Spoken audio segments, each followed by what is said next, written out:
Hey, Ace. Oh my gosh, I'm so glad that I had a chance to connect with you again You through too, the Susan. years. It's good to see you.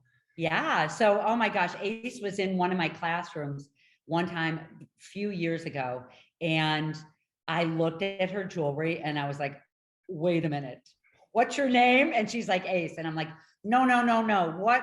Wait, do you have But another what's your name real under? name? Yeah, what's your real What's name? your It's real not Ace. name? We all know we're a student of Lavirna, right? Oh my gosh. So I was so excited, and we ended up being able to go out that day. So that was a lot of fun. We went out the next day.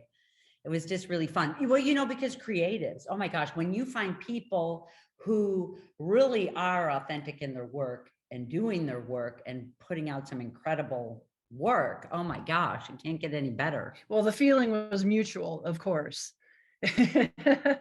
Yeah. She said it's fun. I told her that I'm going to take her class in Mexico. So I've got is dates set up. I've got dates set up. it Day of the Dead? No, we're shooting for March. It just Oh, ended up kind of working out better. So it'll be March 2023, but I'm super excited to figure out what okay. I can come up with for that. Oh my So, gosh, that's going to be mhm. fun. Yeah, because you're actually teaching in Tucson in a couple weeks, right? Yes, yes, yeah. I mean, yes.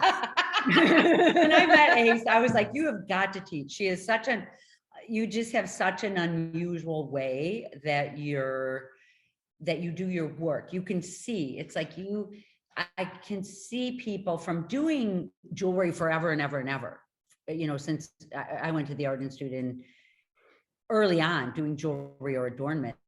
And it's like, there's a few people that you meet along the road that really have found their own way and do their own work. So that's pretty cool. Actually I wanted to hear your story on how you got this look, right? Like, how do you get this great look? Like, who are you? Who are you growing up? Like, who were you growing up as a kid? Who am I? Oh my goodness, that's deep. Well, who was your family? How was your family like? It was your mom creative? Was your Nope, dad? Did you get nope, freedom? Did you get nope. to do what you wanted to? Like, You what know, was it like like? it's funny. A lot of people are like, "Oh, I knew I was creative since I was a child." It's Yeah. like, nope, nope. I honestly, I did not start exploring art until my early 40s. Oh, wow.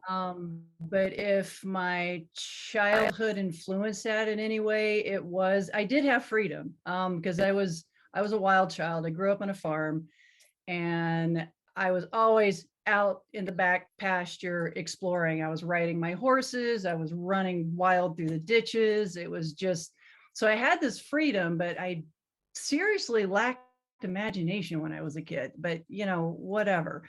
Because I'm making up for lost time right now. Ah, But I think if my childhood has any influence on my work, I think it was just being out in nature, being with the animals, being on my own. Independence, I think, is a huge thing that shows through my work. Is I was a hugely independent child, raised as an only child.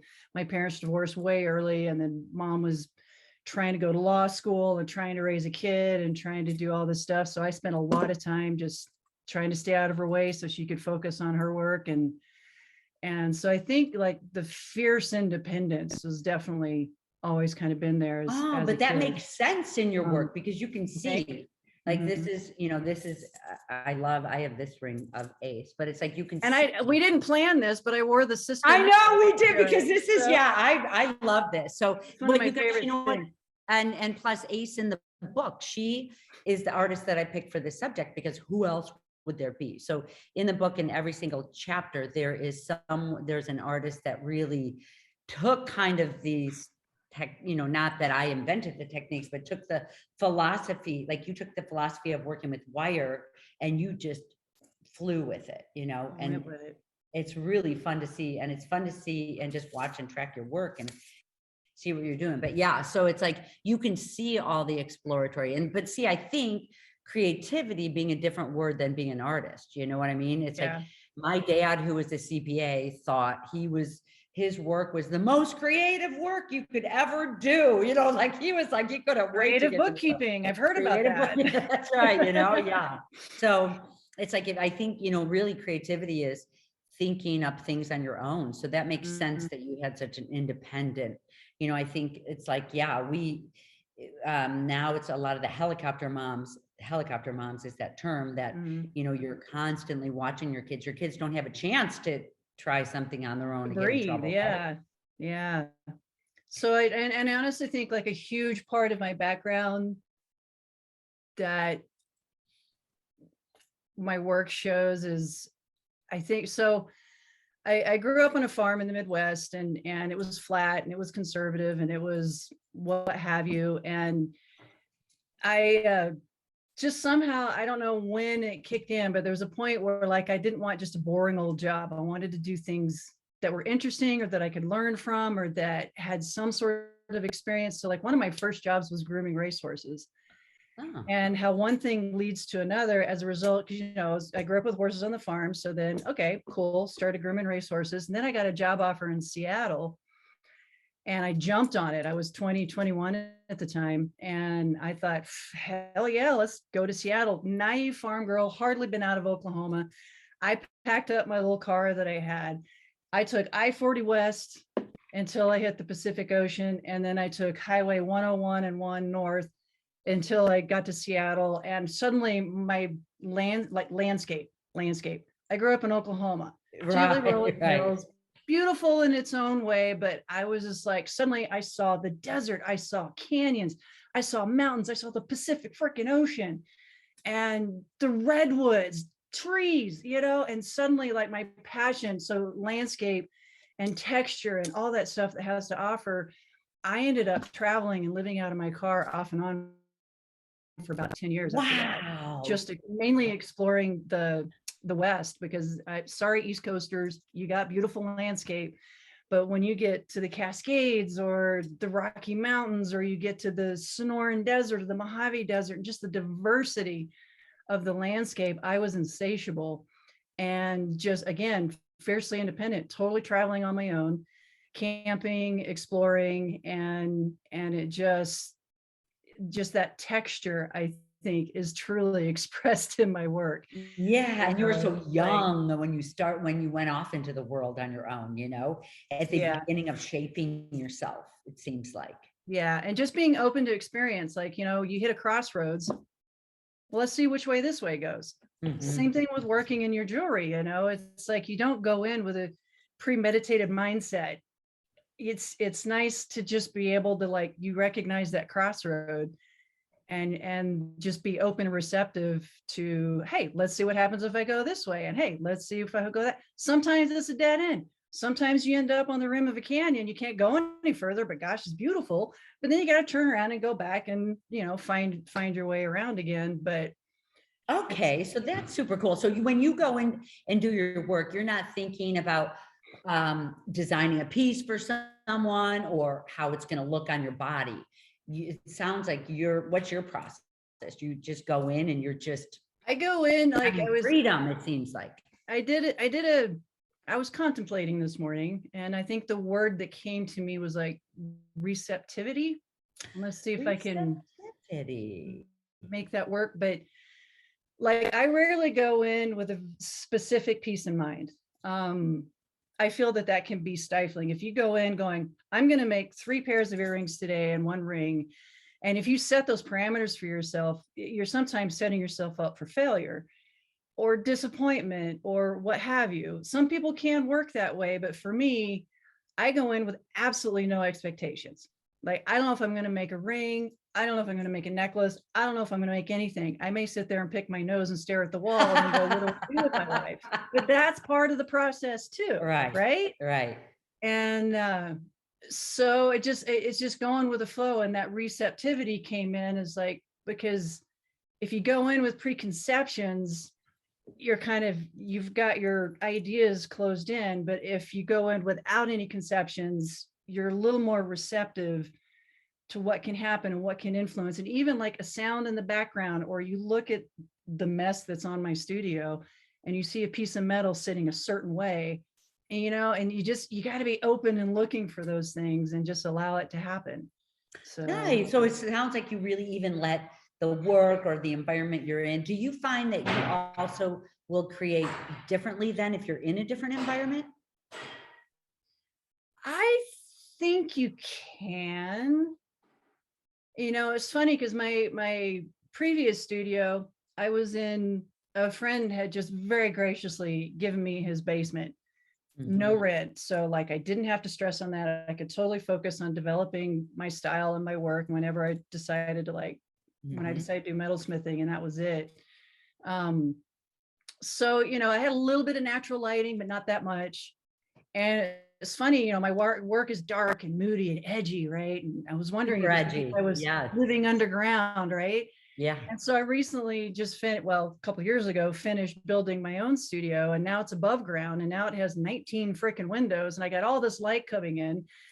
And I thought, oh my gosh, I'm going to start doing like flowers and butterflies and shiny stuff.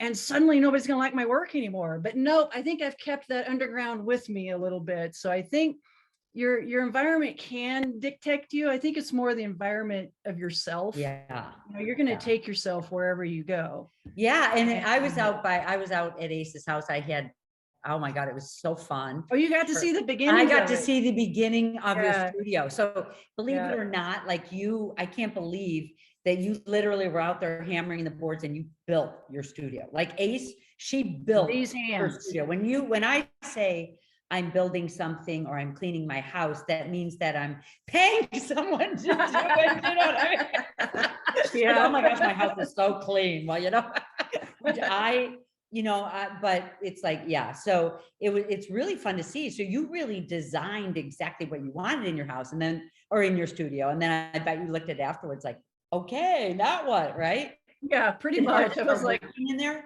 and it was differently. So I can literally say I created my space, you know, with these hands. I call it my biggest sculpture to date.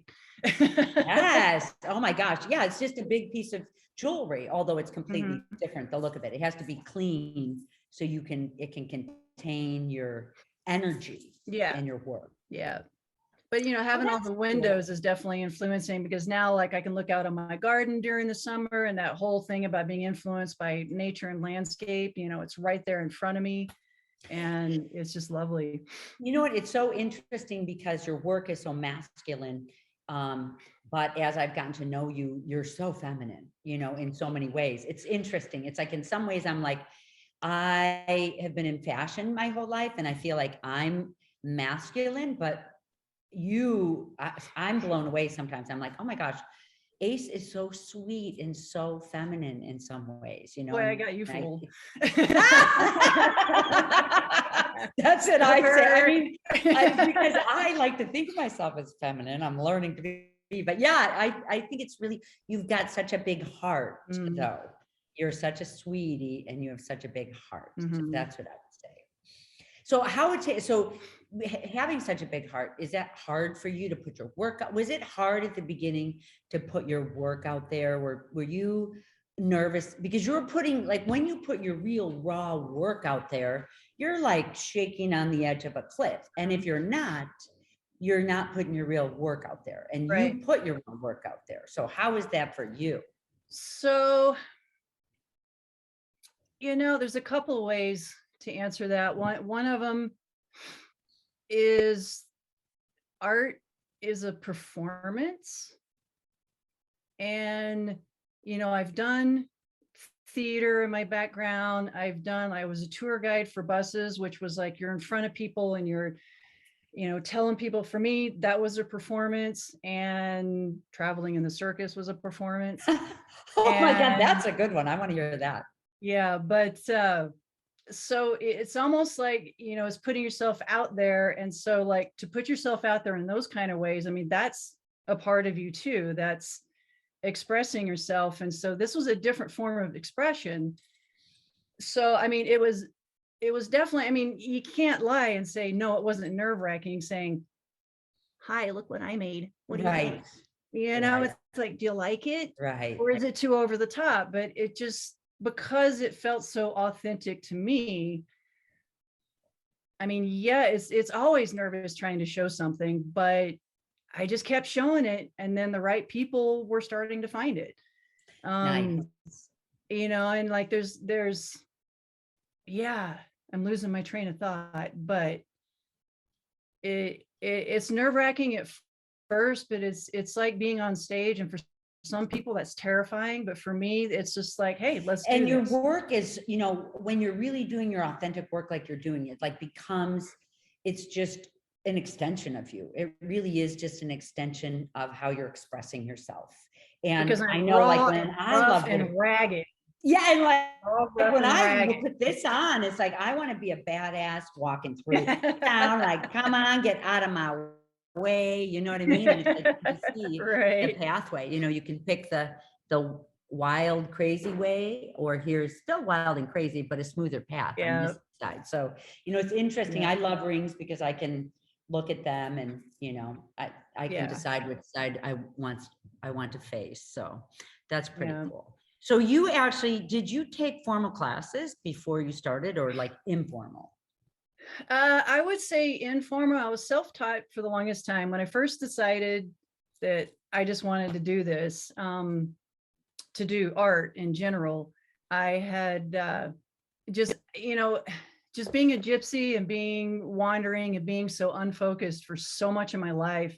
There was a point in my early 40s, I was like, what the am I going to do with my life? It's like, I know I've got the passion, I've got the drive, but I was doing this, that, the other, and I had a meltdown in my early 40s because I just wanted some sort of focus. And so I enrolled in community college and took just some basic art classes, just to because I wanted to make educated decisions of where I wanted to take my art. Just because, just learning like the elements of design and the principles of design and that kind of stuff, and learning color theory. And so, I just took a few classes that way. And then I started realizing as a result of that I like sculpture. I liked the 3-dimensional stuff more than I did. Like I did okay with the drawing and stuff like that. There's actually, you can just barely see it. There's an old art piece behind me. There's 3 panels that it's a cicada, and there's one panel that the cicada is drawn with pencil, and there's another panel where I did a little sculpture of the cicada starting to break out of the paper, and then you can't see the 3rd panel because my cat destroyed it. Oh no. There's a 3-dimensional sculpture of a cicada. So it was a whole expression of going from 2-dimensional and then making the realization and then becoming 3-dimensional. So there's the drawing of the cicada and then an actual sculpture that has like copper wings that I carved and et cetera, et cetera. But that's when I decided that like I was really into the 3-dimensional work. So yeah, but that makes sense for you too, because like fixing a carburetor and fixing stories that I've heard from you, like she would get in and fix, it's like, I love to see you with cold joints too, because your shape and your form, you probably gathered from your life. You can look at your work and you can see that you've had an unusual life. You know what I mean? So right. yeah. I like to keep it interesting. Yeah, that's right. Yeah. Yeah. Right. So interesting. Wow. So you don't worry that much about putting it out there, and you don't worry about necessarily selling it. Do you feel like if you could remove that element, it just goes with flow? Is that kind of what you were saying? I don't want to put words in your mouth, but if you remove the element of trying to sell it. Yes. Yeah. Because you seem like you remove the element of trying to sell your work, right? Yeah. If you do remove that, it's just so much more genuine and freeing. Granted, yeah, we got mortgages to pay, we got silver to buy, we got gemstones we want to get. So it's really hard to just completely remove the selling element. But I feel like, and this, you make what you want to make, and you've got so much passion and soul and heart into that piece that I'll be damned if it doesn't sell, That's right. Right. Like, exactly. Yeah. Right. It's going to sell. So you feel, so it's like, I just think it's good for people who, in the Intentional Metalsmithing course, it's like, even somebody was just advising when we were in Morocco, someone was advising one of my one of my former students who's, you know, a gold, beautiful work in her own, but they're like, you have to start making these pieces that are little so you can sell them. And I was like, wait a second, that doesn't have to be your route. Like this woman has a good amount of money. She's retired. She's doing fine. And I'm like, why would you think about cranking pieces out when you don't have to, you know? Yeah. And that's so soul stifling, you know, I Right. mean, it's, yeah. So and again, sometimes, I mean, you have this luxury, not everybody has the luxury of just spending 2 weeks on one piece and not caring if it sells or not, but you've got to give yourself permission to do that. Yes, I love that. And then something else will come out of it, even if that piece doesn't sell. Like I think you even touched on this in your last workshop when you were talking about that beautiful statement piece that you made. And then you pull other pieces out of that will kind of inspire different directions and stuff like that. And it's nice to give yourself that permission to just really focus on a piece and just pour into it and then see what results from it. Yeah, that's cool. And that that rewards you. That's where you get your heart and soul from. That makes you feel good and makes you know yourself. So that's a really good suggestion for people too. So suggesting things to people, like what if somebody said they didn't feel like they were creative? How did they get there? I mean, I know it's such a long, hard question. It seems like I've had a lot of people ask me that question. You know what I mean? Like, am I an artist? Am I not an artist? I thought people that might want to hear, because your work is so profound, you know. Am I an artist or am I not an artist? Everybody is an artist. Your dad, the bookkeeper, was an artist. He was. Oh my God. And the fact that he'll tell you yes. True. But you know, it's so loaded because people want this solid answer of like, okay, I've gone to school to be a lawyer. I'm a lawyer. I've gone to school to be this. I'm this. I didn't go to school to be an artist, but I am totally proud to say I'm an artist. And it's like, oh, how do you say it? The creative part, it sounds like you're saying the creative part comes, like Ace fumbles around in her studio and doesn't necessarily, you don't walk in and like, I'm Ace, I'm a badass, I know what I'm doing today. You get in and you fumble around and you put things together and you don't know what's going to happen. It's going to be a surprise for you too. So you're not saying like, I'm this great artist, here's my work, but it turns out to be that way. So people who are also maybe fumbling, like, am I an artist? Am I not an artist? It's like, you either do it or you don't. Is that kind of what you're saying? Like, do it or don't do it? Maybe. Yeah. It's such a loaded thing. It's just I know, right? I know. But I think here's the deal. Just don't think about it. Create, don't hang on to that ideal of I am an artist, right? Just, do you want to create?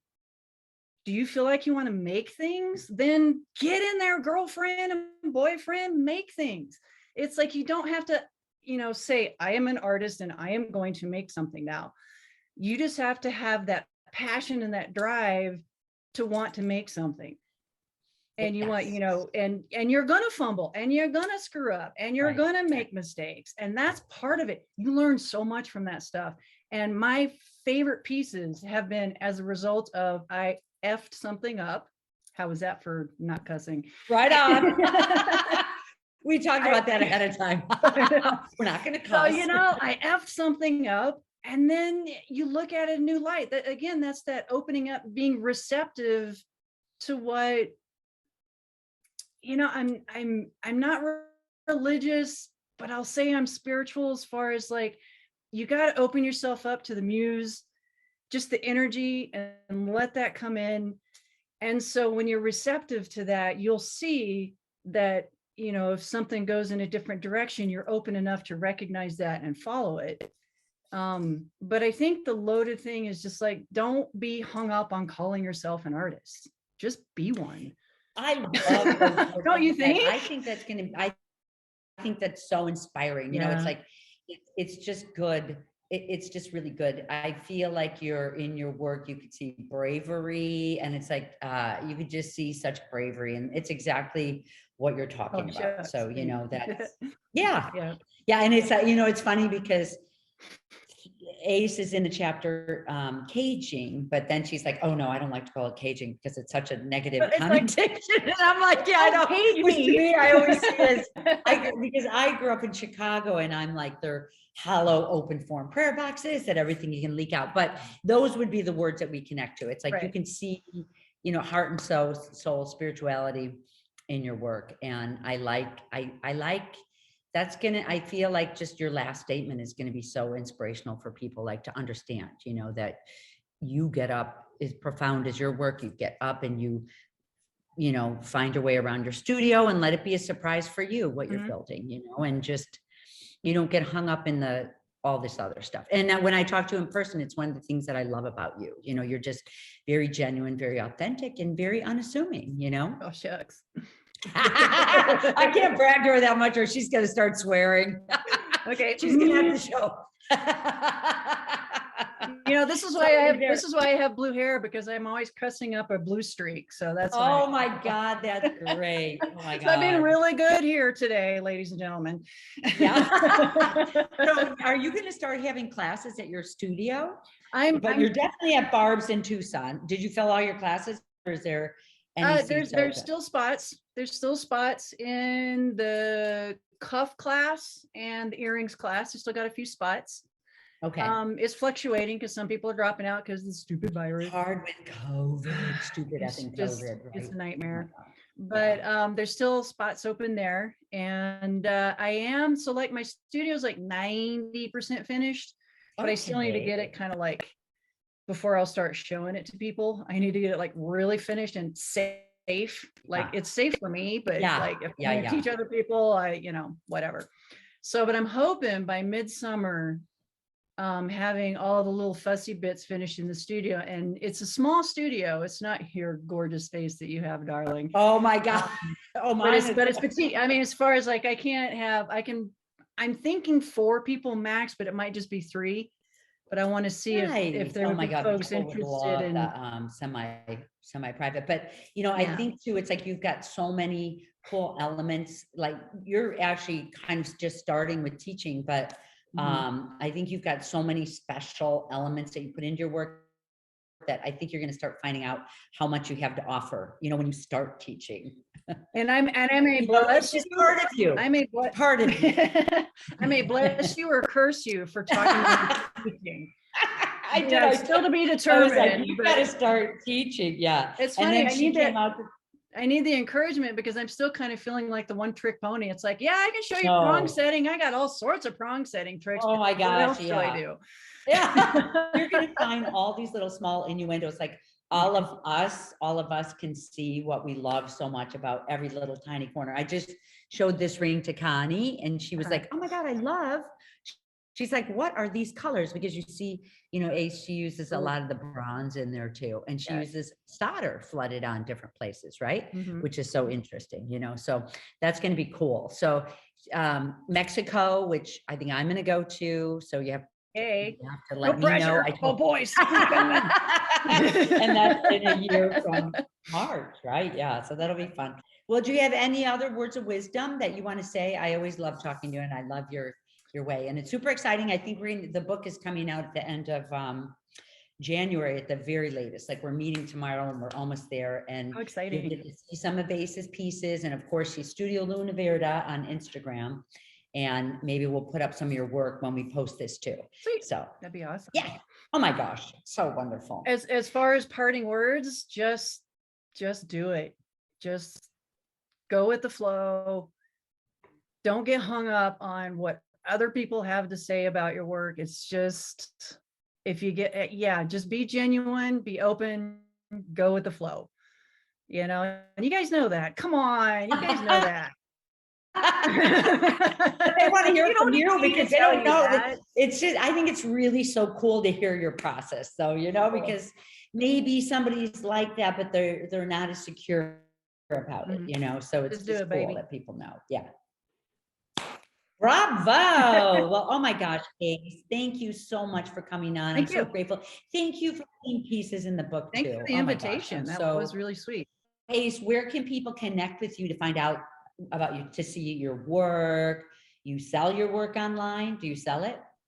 I do. I do. So Instagram, of course, Instagram at Studio Luna Verde, website, studiolunaverde.com. And through the website, I have the link to Etsy. I haven't quite done an online shopping platform on my website yet, but that's in the works. Well, thanks for today. And we will connect soon. Sounds good.